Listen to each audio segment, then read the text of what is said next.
জাতীয় সংসদের স্পিকার হাফিজউদ্দিন আহমদ কাতারের উদ্দেশ্যে ঢাকা ত্যাগ করেছেন। মঙ্গলবার 14 জুলাই সকাল 11টা 20 মিনিটের দিকে তিনি ঢাকার হযরত শাহজালাল আন্তর্জাতিক বিমানবন্দর থেকে কাতারের উদ্দেশ্যে যাত্রা শুরু করেন।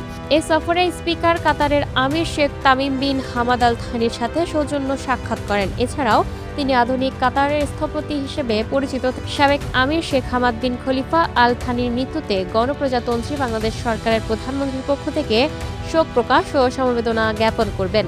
কাতার সফর শেষে আগামী 16 জুলাই স্পিকার দেশে ফিরে আসবেন। বাংলাদেশ জাতীয় সংসদ সচিবালয়ের গণসংযোগ অধিশাখা 1-এর সহকারী পরিচালক মোহাম্মদ রাশেদ মিজান এ তথ্য জানান। Lucky Akter, up to date news, Dhaka.